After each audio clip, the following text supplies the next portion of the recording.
ब्रह्मदेव हंस पर बैठकर ऊपर की ओर जाने लगे और प्रभु विष्णु वरा बनकर नीचे की ओर। किंतु सहस्त्रों वर्षों तक निरंतर चलने के बाद भी न उन्हें महालिंग का आदि मिला और ना ही अंत। तब वो थक हार कर वापस लौटने लगे। वे दोनों ही शर्त हार गए थे, परंतु ब्रह्मदेव और प्रभु विष्णु जब महादेव के पास पहुंचे तो ब्रह्मदेव ने महादेव से झूठ कह दिया।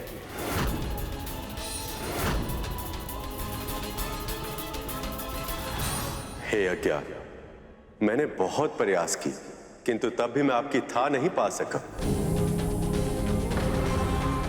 इसलिए मैं अपनी पराजय स्वीकार करता हूं। मैं सर्वश्रेष्ठ नहीं हूं। आप और मैं भिन्न नहीं हैं। आप ही में मैं हैं और मैं ही में आप हूं।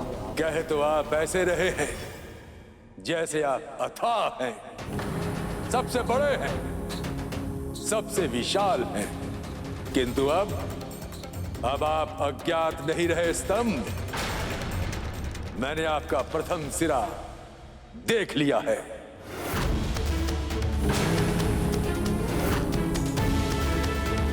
यह सत्य नहीं हो सकता। जानता था मैं कि आप मेरी महानता स्वीकार नहीं कर पाएंगे, इसलिए मैं अपने साथ साक्षी लेकर आया। केतकी,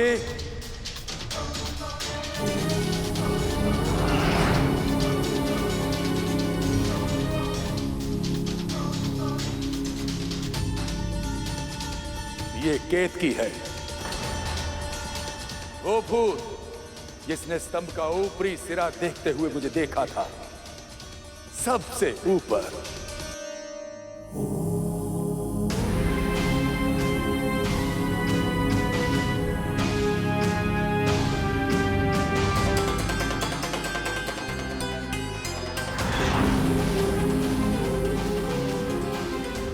इस स्तंभ का सिरा तो समझ ही नहीं आ रहा, किंतु यदि मैं हार गया मेरा तो वर्चस्व भी समाप्त हो जाएगा। मुझे ही कोई युक्ति लगानी होगी जिससे यह प्रमाणित हो सके कि मैंने स्तंभ का सिरा ढूंढ लिया। केतकी,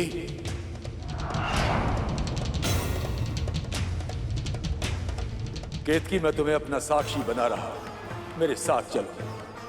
यदि स्तंभ कुछ पूछे तो तुम असत्य कहना। इसके बदले में जो तुम चाहोगी वो सब कुछ मैं दूंगा।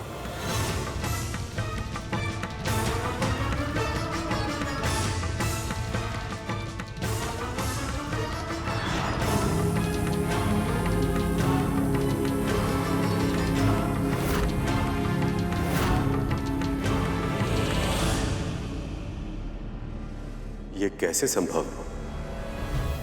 नारायण ने सत्य कहा, इसलिए ये सर्वत्र पूजे जाएंगे।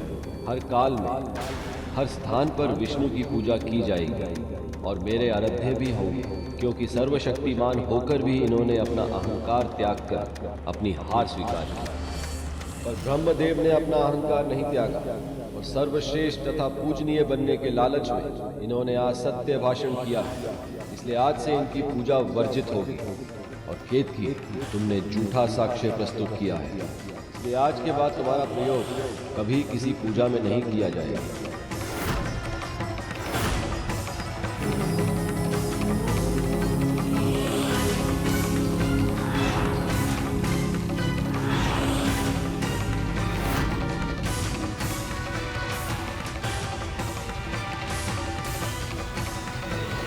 प्रभु, आप कौन हैं? सबसे बड़ा हूं मैं, केवल मैं, क्योंकि मेरा ना आदि है ना अंत। मैं हूं महाशिव।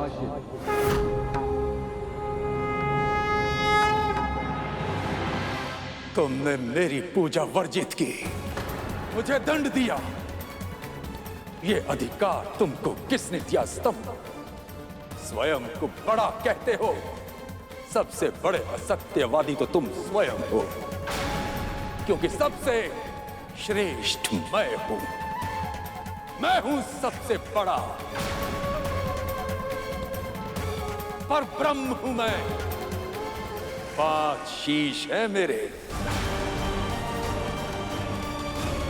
तुम्हारे कितने? बोलो, कौन हो तुम? अपना सगुण स्वरूप प्रकट करो।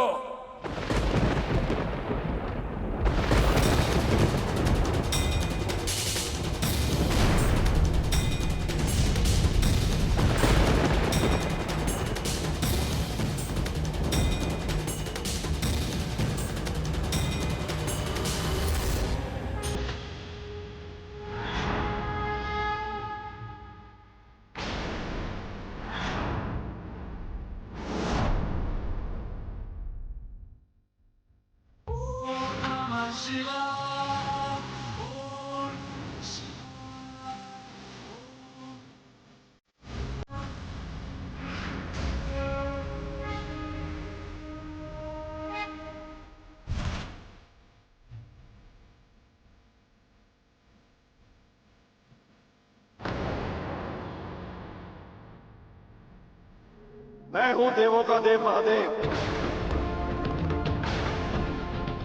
एक क्षण के लिए अपना अपमान सह सकता हूं मैं, परंतु तुम्हारा अभिमान भंग करना भी आवश्यक है ब्रह्मदेव।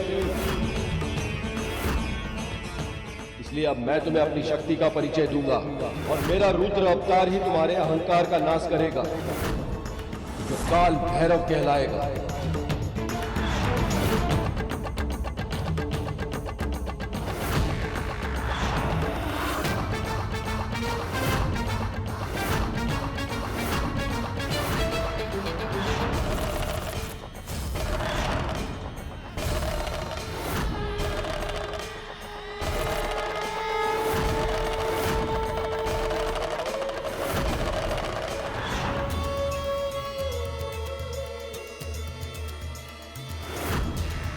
मैं हूं काल भैरव।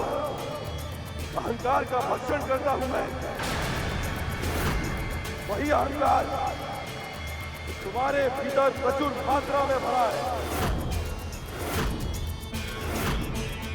और सृष्टि के जनक को अहंकार शोभा नहीं देता। उसी अपराध का दंड दूंगा तुम्हें मैं।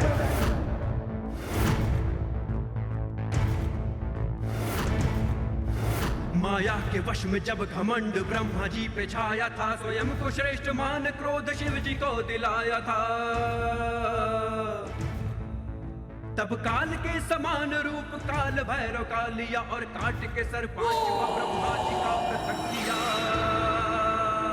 ओम नमः शिवाय, ओम नमः शिवाय, ओम नमः शिवाय, ओम नमः शिवाय, ओम नमः शिवाय, ओम नमः शिवाय।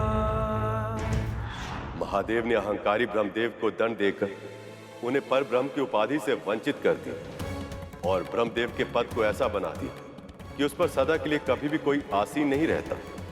हर महाकल्प के अंत में ब्रह्मा बदल जाते हैं। वर्षों तक तपस्या, ध्यान और त्याग करने के बाद ही ऐसा ज्ञान मिलता है जिससे कोई ब्रह्मा के स्थान को प्राप्त कर सके। जिस रात महादेव ने अपने अरूप रूप में प्रभु विष्णु और ब्रह्मदेव को सबसे पहले दर्शन दिए थे, उसी रात को शिवरात्रि के रूप में मनाया जाता है। उस दिन उपवास रखकर पूरी रात जागरण करके शिव का ध्यान करने वालों को उनका विशेष आशीर्वाद प्राप्त होता है। तो ये है शिवरात्रि का महत्व। परंतु गुरुदेव, महादेव के बारे में ये सब जानकर क्या बाल गणेश ने उन्हें पहचान लिया? नंदी की आशा तो यही थी।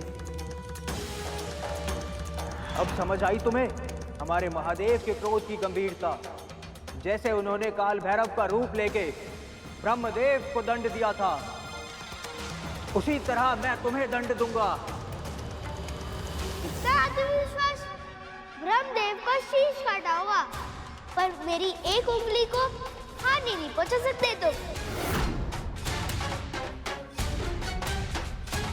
अगर अपना हित प्यारा है तो जाओ यहाँ से, वापिस लौट जाओ।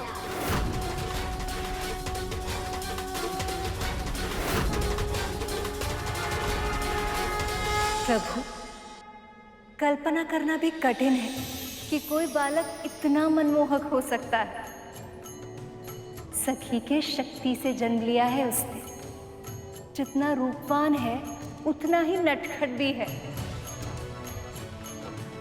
ऐसा कि जिसे एक बार देखते ही मन में स्नेह की धारा सहज ही फूट जाए। प्रभु, आप जानते हैं अपने माँ के लिए उसकी एकनिष्ठ भक्ति अतुलनीय है। कैलाश में अब कोई ऐसा होगा जो सखी की बातों को बिना कहे ही समझ जाए। कोई ऐसा जो महादेव से अधिक सखी की आज्ञा का पालन करे। देवी, कौन किसकी आज्ञा कितनी अधिक मानता है, ये किसी प्रतियोगिता का विषय नहीं हो सकता। इससे किसी का हित नहीं होगा। पर यदि इस बालक ने अपना हट नहीं छोड़ा तो ना जाने किस समस्या को आमंत्रित कर लेगा। जो भगवान के सामने होकर उनकी महानता का वर्णन सुनने पर उन्हें पहचानने के लिए तैयार ना हो, उसका कल्याण संभव नहीं। उस बालक के कड़वे वचनों और अभिमान भरे व्यवहार से सभी गणों को भीषण क्रोध आ रहा था।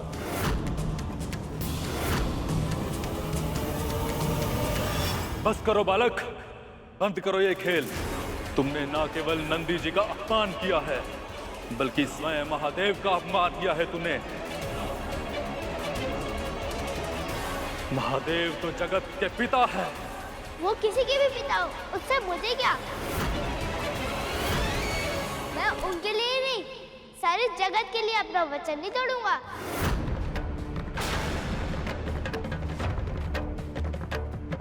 अबोध, उनकी कथा सुनकर भी तुम उन्हें पहचान नहीं पाए। पल भर में तुम्हें भस्म कर सकते हैं वो। तुम निरंतर उनका अपमान किए जा रहे हो। हमारे स्वामी हैं वो।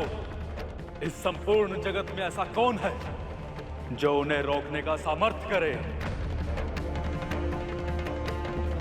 अब तक हम तुम्हें बालक मानकर क्षमा कर रहे थे, पर अब बस। तुम सीधी तरह नहीं मानोगे तो हम तुम्हें बांध कर यहां कोने में बिठाकर अंदर चले जाएंगे।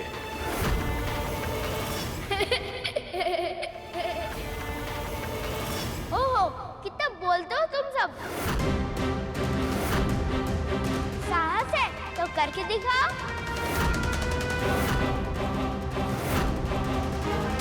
अब तुम्हें दंड देना ही होगा।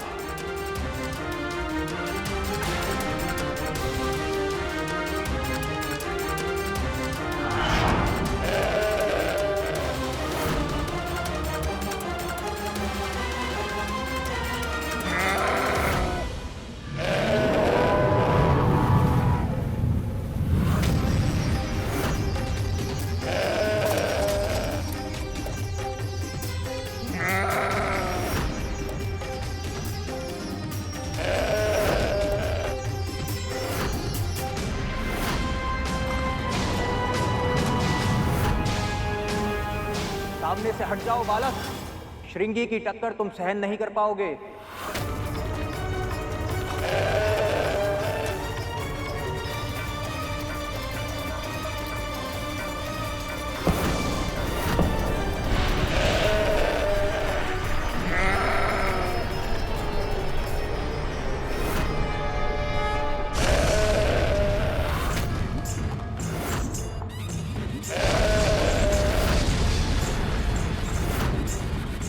ये कैसे संभव है?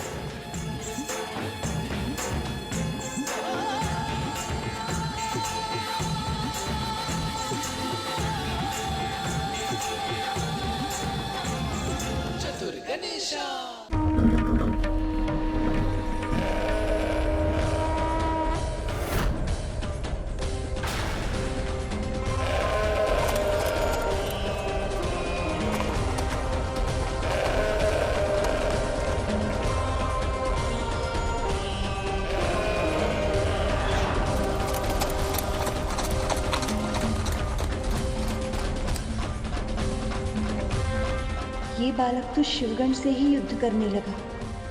कहीं इसके क्रोध से महादेव क्रोधित होकर अपनी तीसरी आंख न खोल दे।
यदि इस बालक ने श्रृंगी के सींग तोड़ दिए तो उनकी मृत्यु हो जाएगी।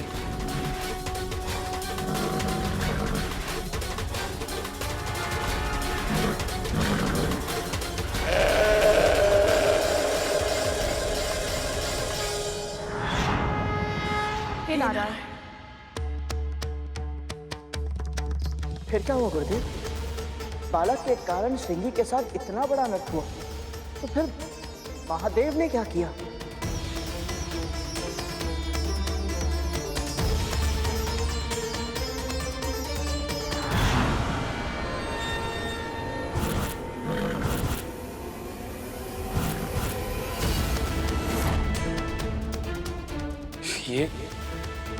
ये आभास कैसा?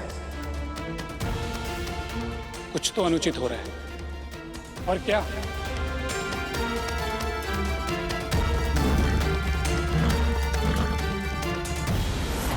श्रृंगी एक बालक के साथ जूझ रहा है।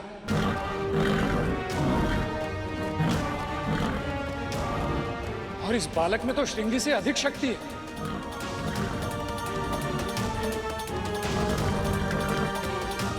मां पार्वती और महादेव दोनों ही समाधि में।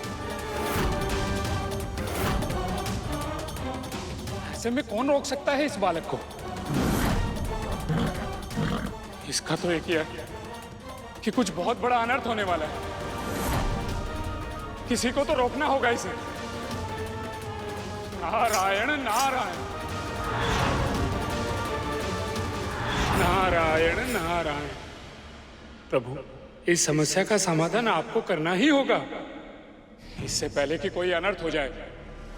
आपके कहने का तात्पर्य क्या है देव ऋषि?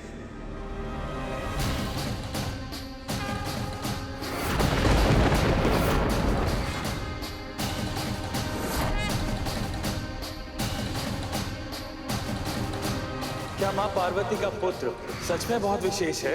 वो संसार के सभी बालकों के गुणों को अपनी कल्पनाओं के सांचे में ढालकर उसका सृजन किया है माँ ने।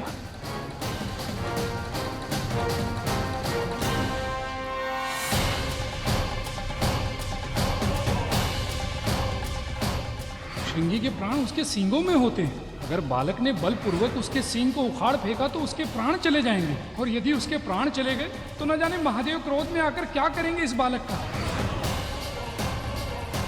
वो इतना स्नेहशील, निर्दोष है, ऐसा कैसे कर सकता है?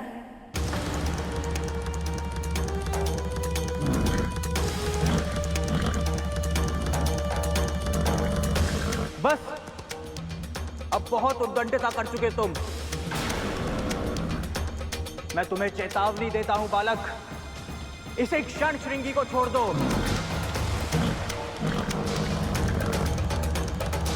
कितना समझाता मैंने तुम सभी को, पर तुमने मेरी एक भी नहीं सुनी। तो फिर अब मैं तुम्हारे वचन का मान क्यों रखूं भला?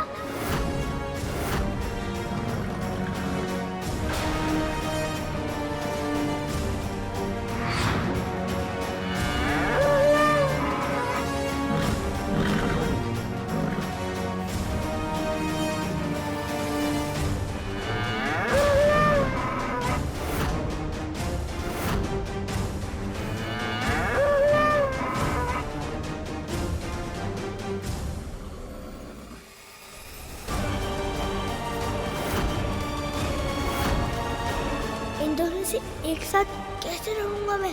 मुझे श्रृंगी के सिंगों को तोड़ना होगा। कहीं ये बालक श्रृंगी के प्राण न हर ले, अन्यथा न जाने इसका क्या परिणाम होगा।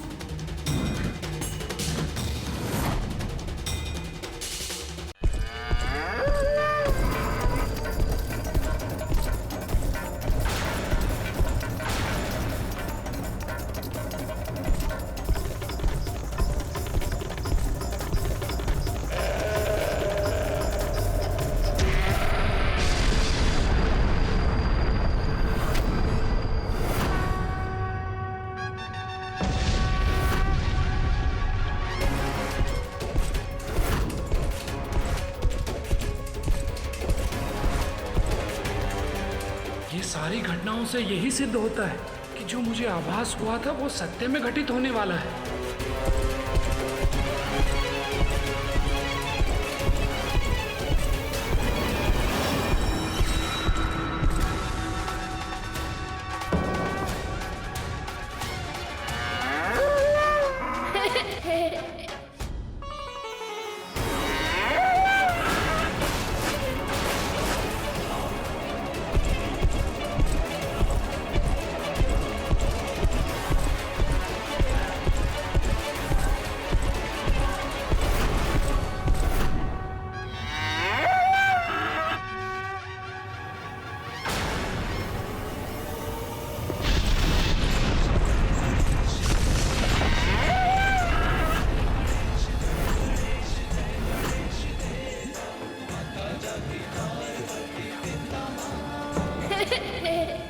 चतुर गणेशा।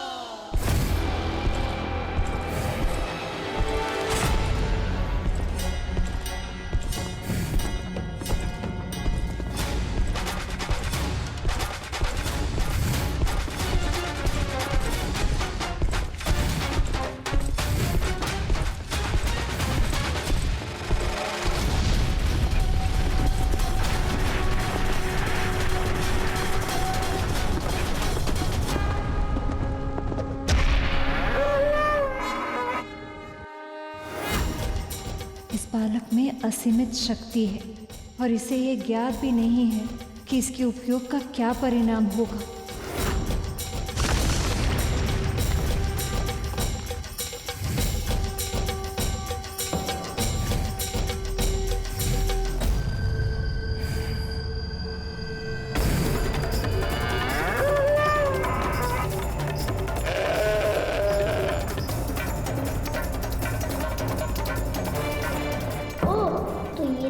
मिलकर मुझ पे वार करने की योजना बना रहे हैं।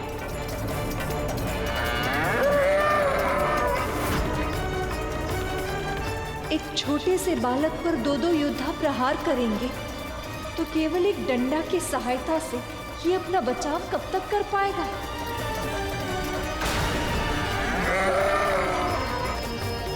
प्रभु, नंदी और श्रृंगी ऐसा कैसे कर सकते हैं? महादेव के ये दो गण सात्विक प्रवृत्ति के धर्म का पालन करने वाले प्राणी हैं देव। वो अकारण ही कभी किसी पर आक्रमण नहीं करते, पर महादेव को कैलाश में प्रवेश करने से रोककर उनकी बात सुने बिना, कारण जाने बिना ही उनका अनादर करना अनुचित है। और श्रृंगी और नंदी ऐसे भक्त हैं कि वे अपना अपमान तो सह सकते हैं, किंतु अपने आराध्य प्रभु महादेव का कभी नहीं।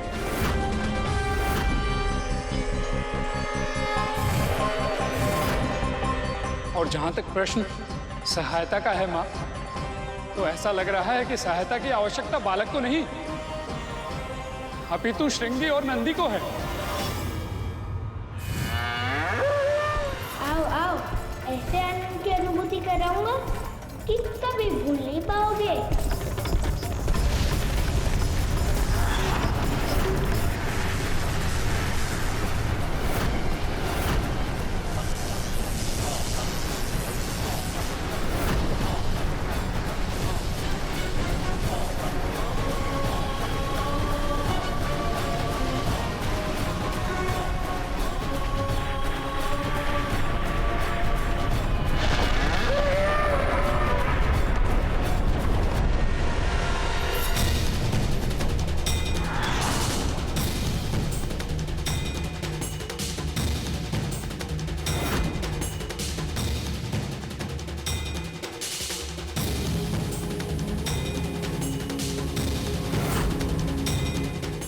कौन है ये बालक?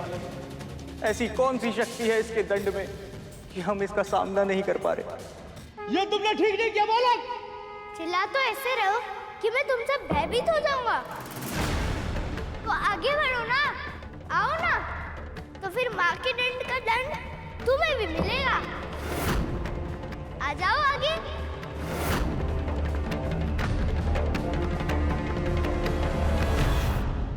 बालक की लाठी में माँ ललिता की शक्ति थी और उस महान शक्ति के सामने संसार की बड़ी से बड़ी शक्ति असहाय हो जाती है। उस शक्ति का सामना तो बड़े से बड़े देवता के लिए भी कठिन होता।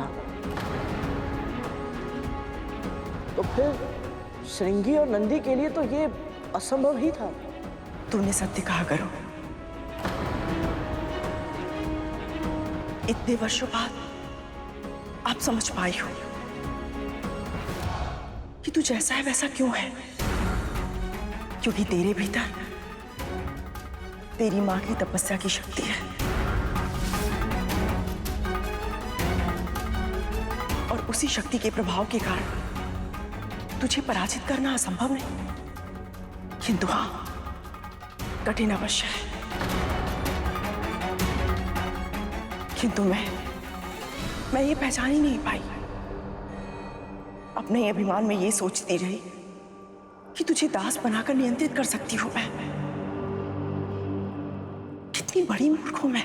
लोगों को ज्ञात हो जाता है कि उन्होंने क्या भूल की, किंतु ये बालक को ज्ञात नहीं था और इसीलिए वो अभी शिव गणों को चुनौती दे रहा था। तुम सब कहते कि मुझे बांध लोगे, बल से भीतर प्रवेश कर लोगे।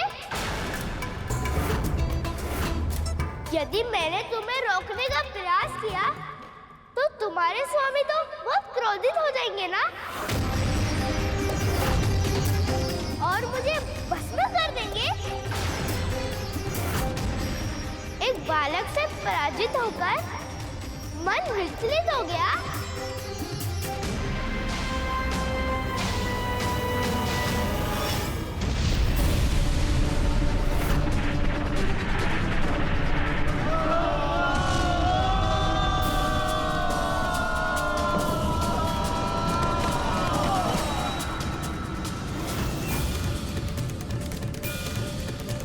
इस बालक का जन्म मेरे आशीर्वाद के फल स्वरूप हुआ था, फिर भी इतना उद्दंड है ये।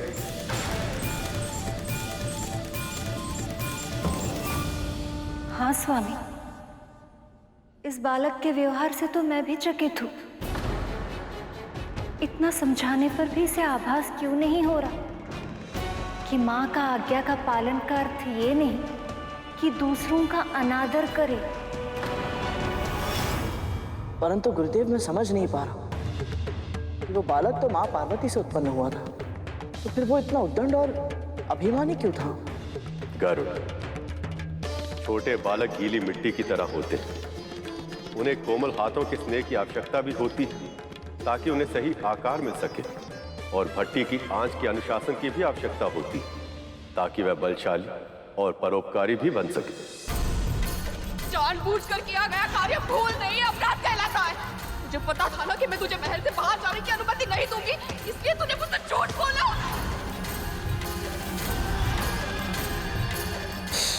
औषधि लगा रही हूँ तो जलन हो रही है, जब मार रही थी तब तो आ तक नहीं की। सत्य कहा गुरुदेव ने। माँ ने भी बहुत अनुशासन के साथ प्यार और डांट दोनों का पालन करके ही मुझे इस लायक बनाया। उनके बिना मैं कुछ नहीं। जब माता पिता के पालन पोषण में आवश्यक संतुलन नहीं होता तो संतान हठी और उद्दंड हो ही जाती है। माँ पार्वती ने अपने बालक को अपार स्नेह तो दिया, परंतु उसे अनुशासन का पाठ नहीं पढ़ाया। इसलिए जब उस बालक के हाथों में शक्ति आ गई तो वे स्वयं को संभाल नहीं पाया। माँ की लाठी में समाई शक्तियों ने उस बालक के मस्तिष्क में अभिमान भर दिया था और वह ये भूल गया था कि संसार में जो कुछ भी होता है प्रभु की इच्छा से ही होता है।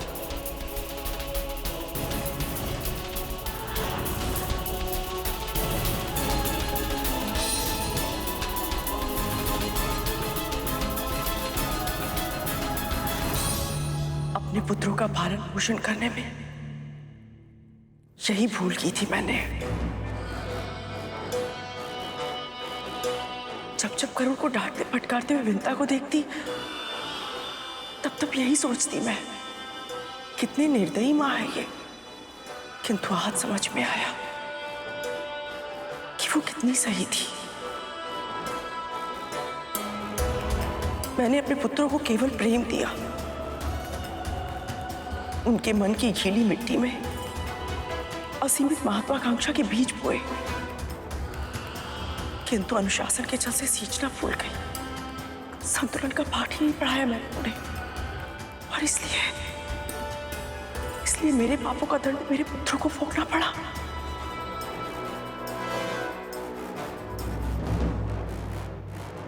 ऐसा ही होता है देव, यही विधि का विधान। उधर बालक का व्यवहार देखकर माता लक्ष्मी उसके लिए चिंतित हो रही थी और प्रभु विष्णु का क्रोध बढ़ रहा था, और देव ऋषि उन्हें तो पता ही नहीं लग रहा था कि आगे अब क्या हो।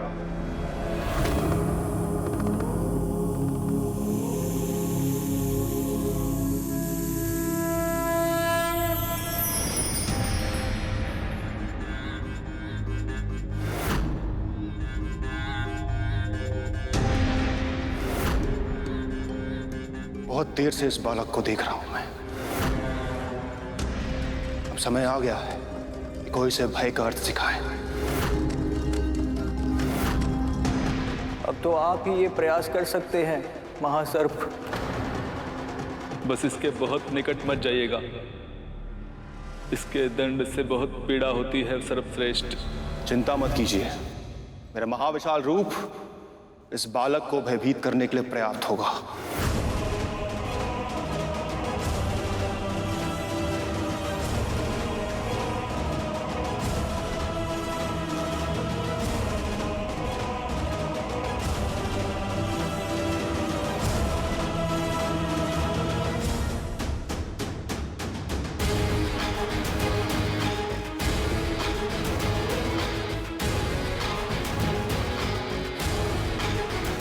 अब ये बालक वासुकी के महाविशाल रूप से अवश्य भयभीत होगा, और तभी उसके वचन को वो सम्मान भी देगा।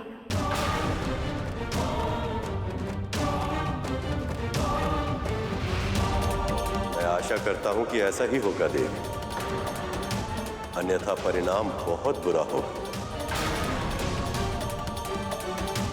अज्ञान और अभिमान के कारण कहीं ये बालक अपना ही अहित न कर बैठे।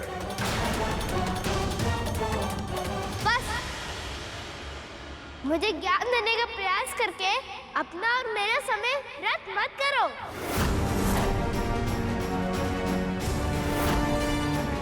तुम सब अब तक नहीं समझे, पर मैं समझ गया हूँ। जो दंड के योग्य होते हैं वो फल खिलाने से नहीं मानते।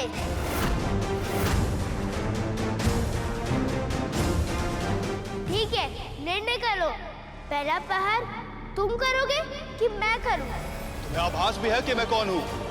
पहचानता तो नहीं हूं, पर इतना अवश्य जानता हूं, तुम भी वही बसम वाले के कोई शुभ चिंतक हो।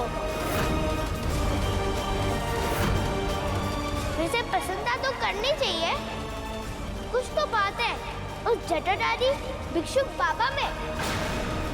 इतनी सारी योद्धाओं को अपनी जटाएं से बांध कर रखा है उन्होंने।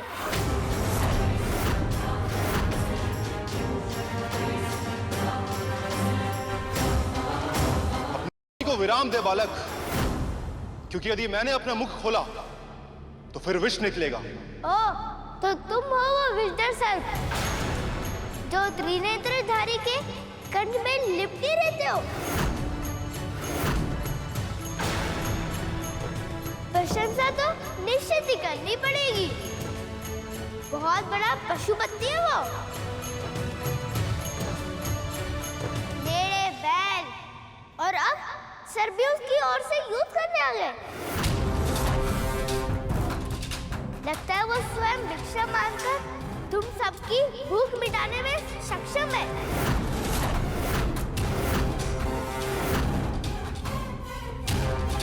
नहीं तो ऐसी स्वामी भक्ति कहाँ से आ थी। नारायण नारायण, ये तो महादेव की निंदा करते करते उनका गुणगान करने लगे। पर विडंबना यह है कि इसे इस बात का आभास ही नहीं। नारायण नारायण।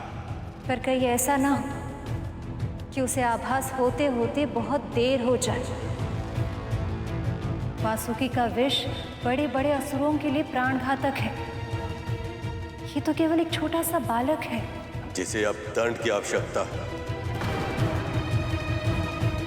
बस वासुकी ये स्थिति संभाल, अन्यथा मुझे हस्तक्षेप करना होगा देवी।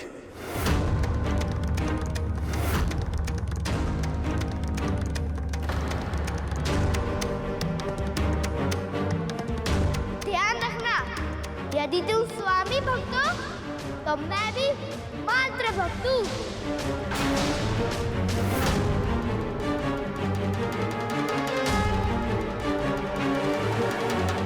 इसलिए हिच चाहते हो तो लौट जाओ, और युद्ध चाहते हो तो आगे आओ।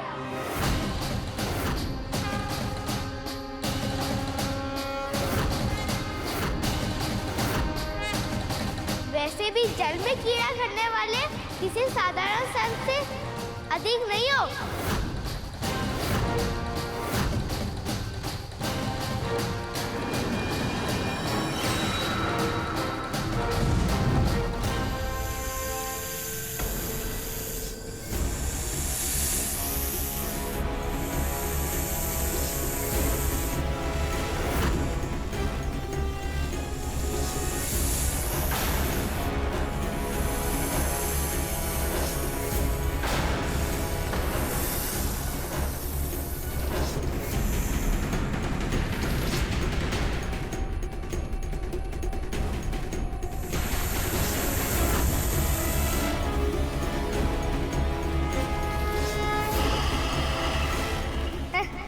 बढ़ चुका आकार, या भी और बढ़ाना है?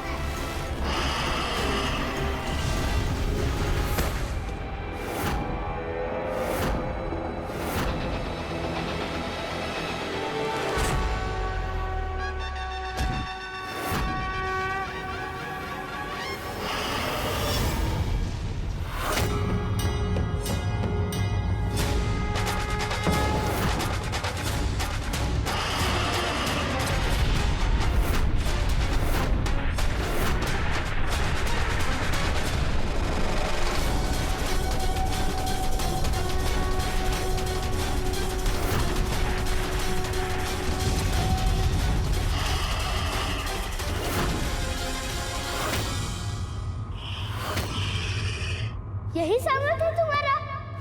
इतना ही है तुम्हारे विश्व प्रभाव? अभी भी समझा रहा हूँ, लौट जाओ।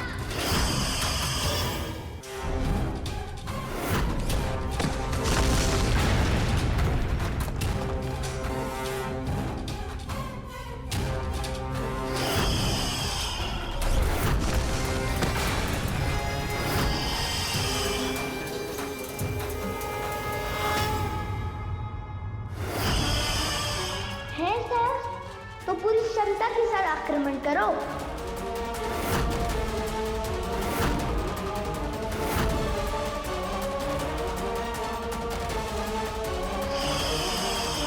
लगता है वासुकी बहुत क्रोधित है, कहीं वो इस बालक को हानि ना पहुंचा दे।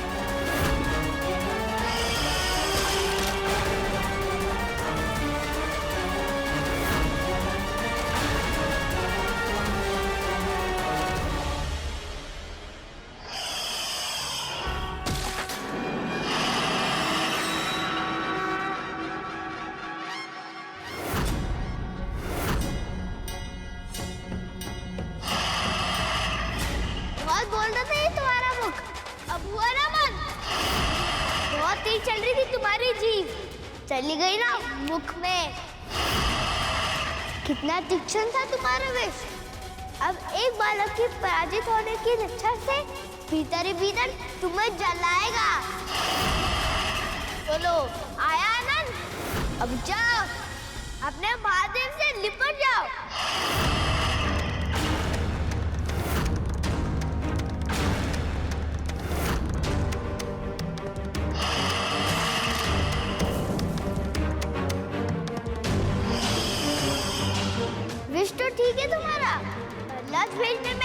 बहुत ही कच्चे हो तुम। सदाए सुख भर में छुप जाते हो। अब देखना ये लक्ष्य भेद का अभ्यास कितना अच्छा है। यदि इस बालक ने वासुकी को कोई नुकसान पहुंचाया या अपनी उदंडता पर नियंत्रण नहीं रखा तो मुझे स्वयं उसे इसका दंड देने जाना होगा, जो इस संसार और अन्य देवताओं के लिए योग्य नहीं होगा।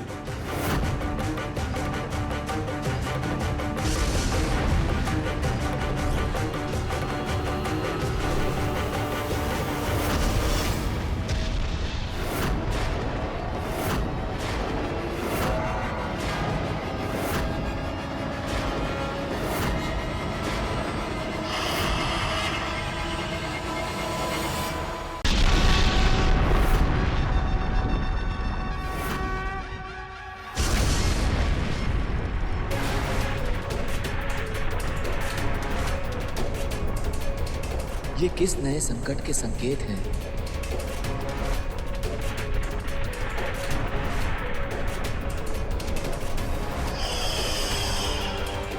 विश्वास नहीं होता, इस बालक ने सचमुच वासुकी नाग को हरा दिया।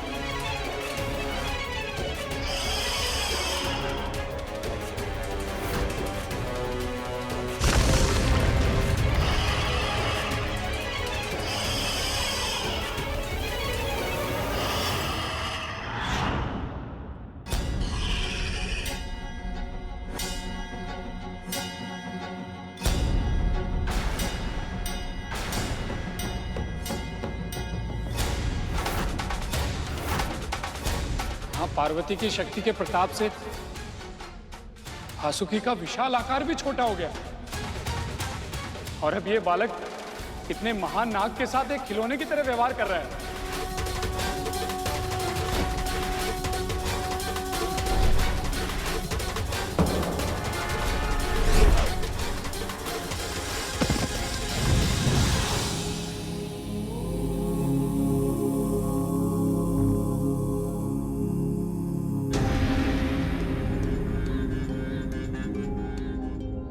महादेव को समाधि से जगाना आसान नहीं है, और यदि वो क्रोध में जागे तो ना जाने इस बालक का क्या होगा। क्या कोई ऐसा नहीं है जो इस अहंकारी का हट छुड़वा पाए?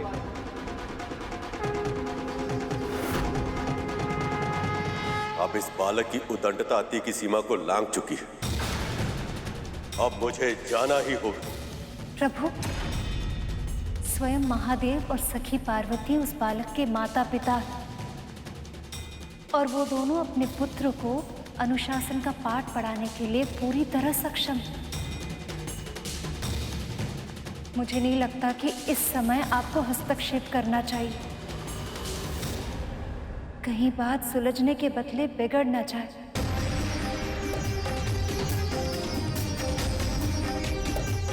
परमा, यह भी तो संभव नहीं है कि प्रभु शांत रहकर महादेव और उनके भक्तों के साथ ऐसा दुर्व्यवहार होते हुए देखते रहें। यदि समय रहते हुए इस बालक और इसकी शक्ति को नहीं रोका गया तो समस्त संसार का संतुलन नष्ट हो जाएगा। मैं समझती हूँ देवर्षि, और देवराज इंद्र भी इस बात को समझते हैं। देखिए, वो सभी देवताओं के साथ इस बालक को समझाने के लिए पहुंच गए। माँ ने कितने प्यार से सजाया था मुझे, पर इन सबको पाठ पढ़ाने में सारे वस्त्र गंदे हो गए। माँ को कितना बुरा लगेगा।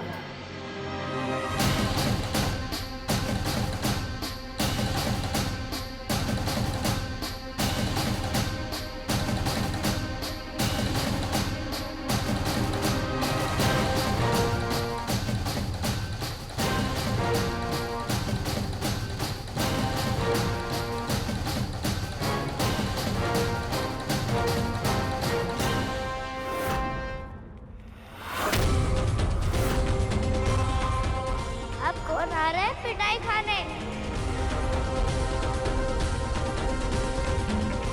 सचमुच इस भैरूपी में कुछ तो विशेष है, जो कभी पशु युद्ध करने आ जाते हैं तो कभी दिव्य प्राणी।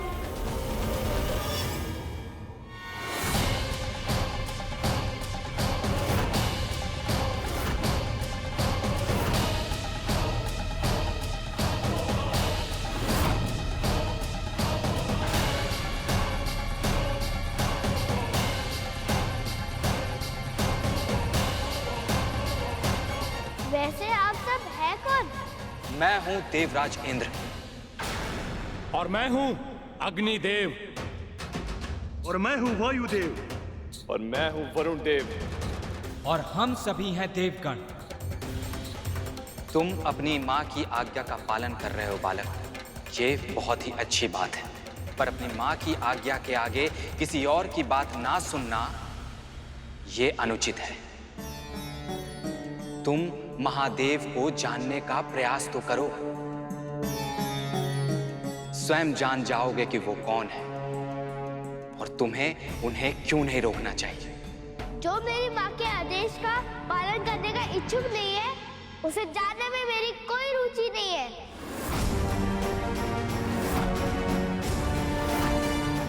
जिस बहरूपी का पक्ष लेकर आप सब यहाँ आए हैं, वो केवल विचित्र वेश धरने में पारंगत नहीं है, काम पुरुष भी है।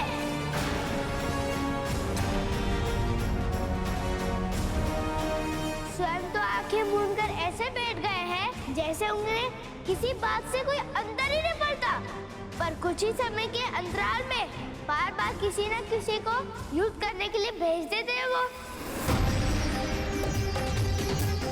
बालक, तुम महादेव को समझने में बहुत बड़ी भूल कर रहे हो। तो उसे सुधारने के लिए मेरी माँ है। तुम्हें मेरी भूल सुधारने का अधिकार किसने दिया? उन वनवासी बाबा के पक्षकार बनना बंद करो। जीवा संभाल कर बात करो बालक। जिस जीवन का उपयोग तुम मुझे उद्देश्य देने के लिए कर रहे हो, उसे अपने मुख के भीतर ही रखो और अपने कानों के पट खोलकर मेरी बात सुनो। ये द्वार तब तक नहीं खुलेगा जब तक मेरी माँ इन्हें खोलने की आज्ञा न दे। इसलिए उल्टे सीधे तर्क देकर उन भैरवी बाबा का पक्ष लेना बंद करो और उल्टे पैर लौट जाओ उनके पास। बालक, तुम हठी तो हो ही, साथ ही उदंड भी हो। यदि तुमने इस क्षण हमारी बात नहीं मानी तो हमें अपने बल का प्रयोग करना ही होगा। तो प्रतिशा किस लिए कर रहे हो? मुहूर्त दिखलाऊं क्या?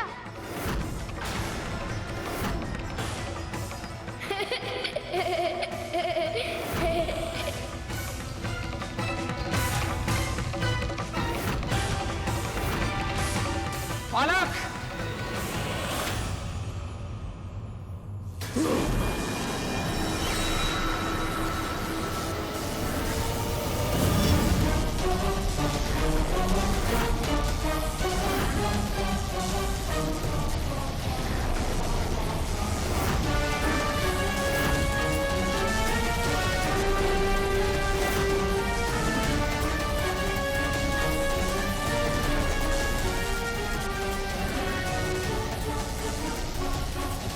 मेरे अग्नि का प्रभाव इस डंडे पर क्यों नहीं हो रहा है?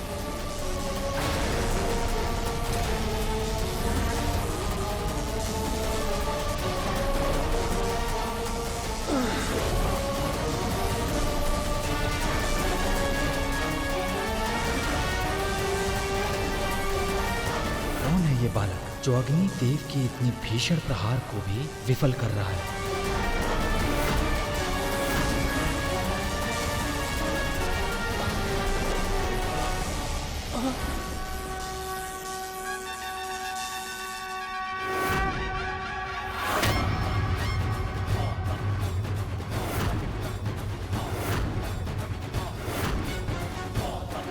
मेरी वायु की तीव्र शक्ति से आक्रमण करूंगा मैं।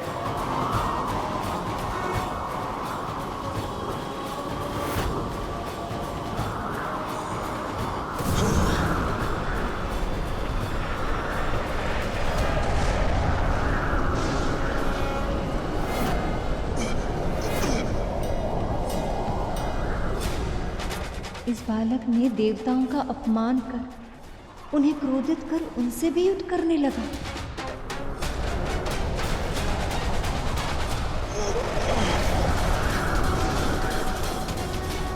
मैंने अभी अभी प्रभु को शांत कराया है। यदि इनका क्रोध पुनः जागृत हुआ तो न जाने ये युद्ध कितना बड़ा रूप लेगा।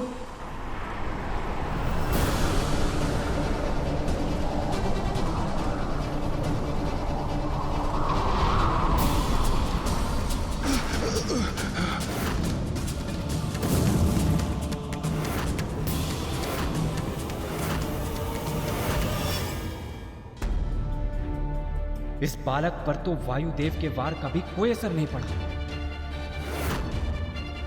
सारे देवताओं के प्रहारों का प्रत्युत्तर ये बालक बहुत ही सरलता से दे रहा है, किंतु कैसे?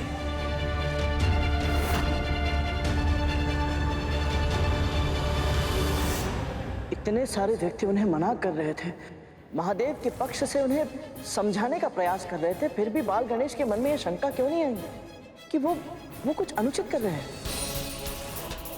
क्योंकि जब भी कोई व्यक्ति कोई अनुचित कार्य या पाप कर रहा होता है, तब वो अपनी अंतरात्मा की पुकार को अनसुना करता है।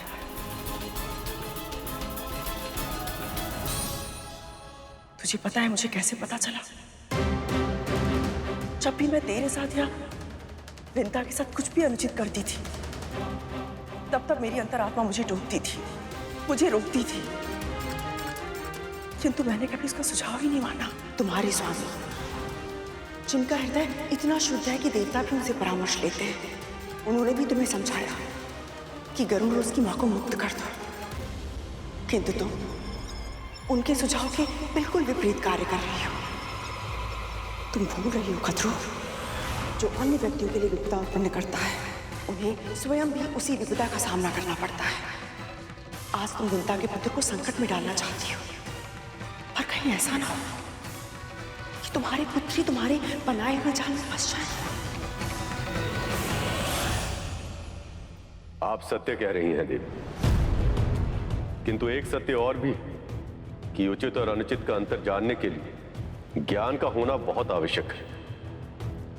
किंतु गणेश उस समय इतने अभिमानी हो गए थे कि वो ज्ञान को स्वीकार करने के लिए तैयार ही नहीं थे। अपने बिछाए चक्रव्यूह में घिर गए थे, परंतु अपनी भूल का आभास तक नहीं कर पा रहे थे।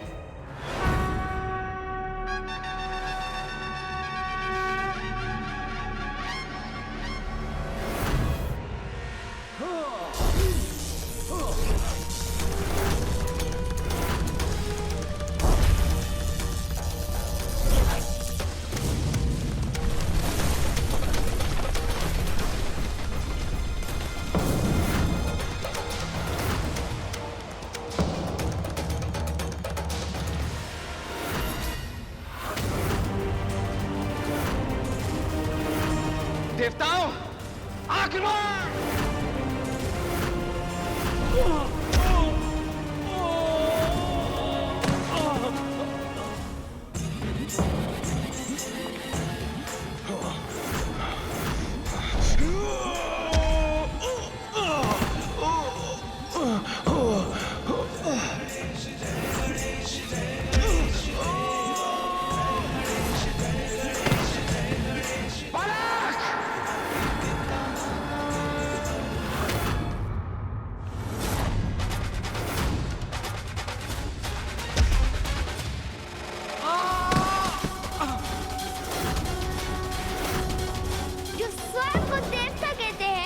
वो सब एक बालक के सामने लाचार होकर भूमि में गिर पड़े।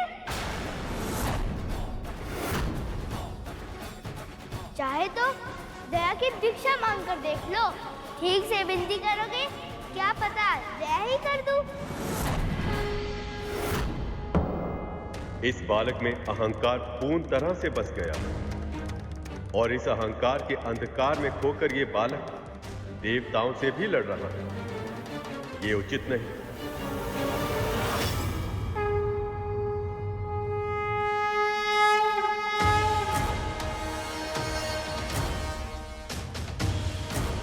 हे नारायण, अब आपको हस्तक्षेप करना ही होगा।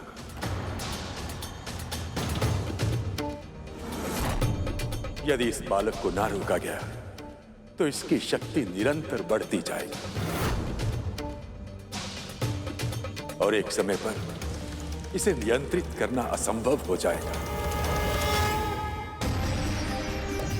यदि प्रभु ने हस्तक्षेप किया तो ये युद्ध न जाने क्या रूप ले लेगा। और यदि उन्होंने क्रोधवश सुदर्शन चक्र का आह्वान किया तो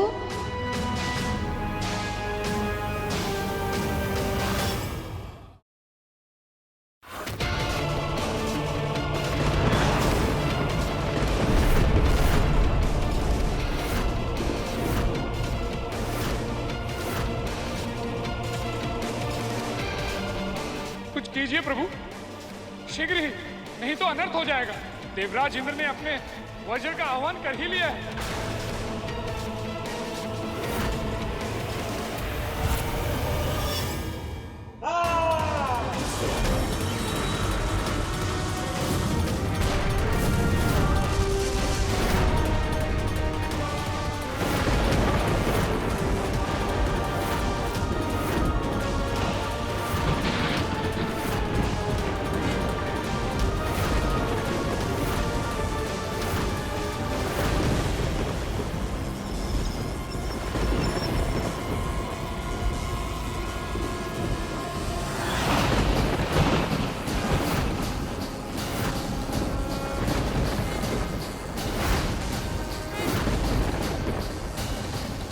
ओम नमः शिवाय।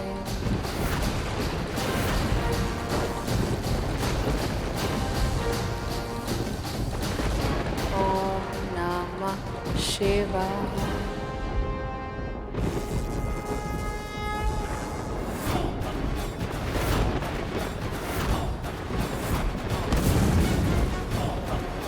ओम नमः शिवाय।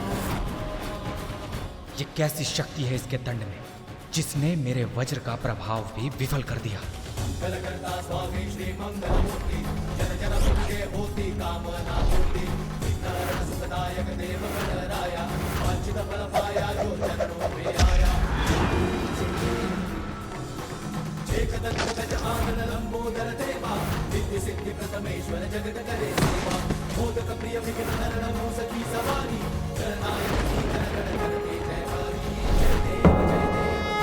बस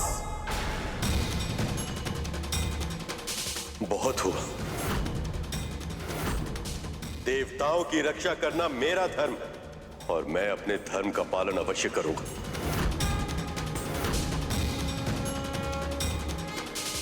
प्रभु,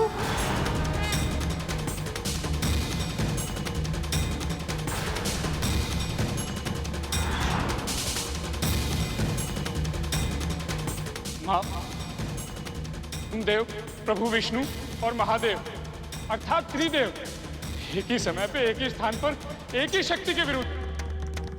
अब क्या होगा माँ?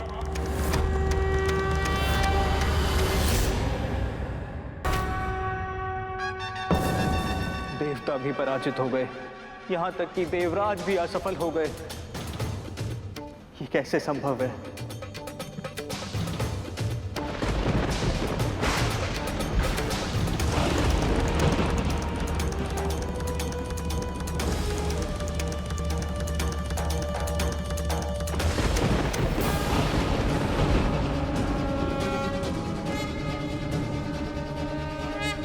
प्रभु,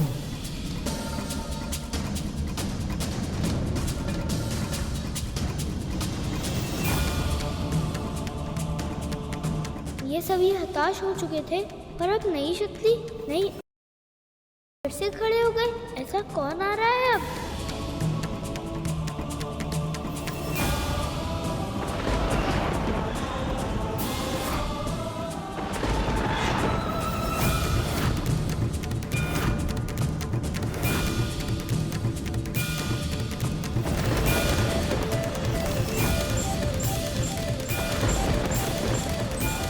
इस बालक के कारण आज ब्रह्मदेव, प्रभु विष्णु और महादेव एक ही स्थान पर एक ही समय पे एकत्रित हो गए। इतिहास साक्षी है मां, जब जब ऐसा हुआ है तब तक कोई अकल्पनीय घटना घटी है। मुझे भय है मां कि इतिहास कहीं अपने आप को फिर से दोहरा तो नहीं रहा है। बस यही आशा करती हूँ कि ब्रह्मदेव और प्रभु इसे इसकी भूल समझा पाए और ये उसे सुधार ले, ताकि महादेव को अपनी तपस्या से उठने की आवश्यकता नहीं। यदि महादेव को ज्ञात हो गया कि उस बालक ने उनके गणों के साथ अहित किया है, तो उनके क्रोध का समुद्र अपनी सीमा तोड़ देगा। और यदि वो सखी पार्वती के परम प्रिय पुत्र पर क्रोधित हो गए, तो सखी पार्वती क्या करेगी, इसकी तो मैं कल्पना भी नहीं कर सकती।